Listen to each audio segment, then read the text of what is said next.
স্বাস্থ্য সচিব, স্বাস্থ্য মন্ত্রণালয় ওনারা যদি আমাদের সাথে বসে আমাদের এই দাবিগুলো যদি পূরণ না করে, তাহলে আমাদের কর্মসূচি সেন্টার থেকে যে নির্দেশনা আসবে সেই অনুযায়ী আমরা এটা করতে পারছি। এটা হলো আমাদের অস্তিত্বের প্রশ্ন। এখানে কোনো সার দরকার এটা ম্যাডাম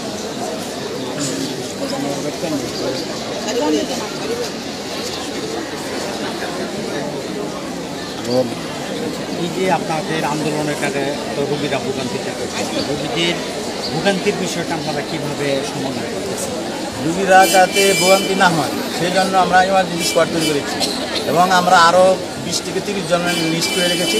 রুগীদের কোনো সমস্যা হলে আমরা তাৎক্ষণিক ওই সমস্যার সমাধান করি। জরুরি রুগী যেগুলি আছে তাদের যাতে কোনো সমস্যা না হয় সেই জন্য আমরা দৃষ্টি আমাদের সজাগ, আমাদের সহযোগিতা সবসময় আসে থাকি। ঠিক আছে, ধন্যবাদ।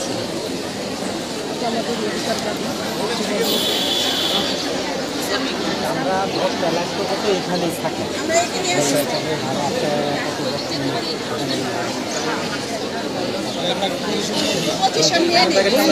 থাকেন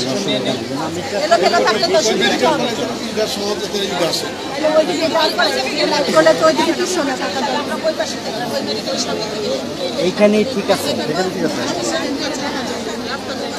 কেমন আছে ভাই?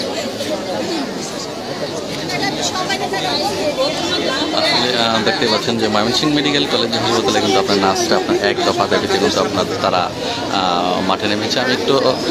আমি একটু জানতে চাবো যে একটু আপা আপনার কী জন্য দাঁড়িয়েছেন একটু যদি বলেন, দাবি দেওয়াটা কি আপনার? আমাদের দাবি এক দাবি, আমাদের জেএনএমের সচিব, মহাসচিব ওই পদগুলো আমাদের নার্সদেরই যেন হয়। আমরা সকল পদগুলাই নার্সদের পদ, নার্সরাই বসবে এবং যোগ্য লোক আমাদের ভিতরে আছে।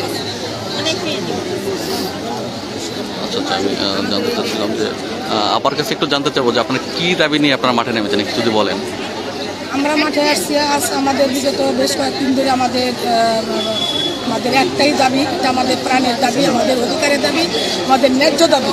আমাদের প্রফেশন বিগত দিন ধরে আমাদের সেই প্রফেশনটা মহাপরিচালক থেকে ধরে আমাদের যে কাউন্সিল রেজিস্টার সব কিছু হলো অন্যরা আমরা তারা হলো বসবাস করে আসছিলেন।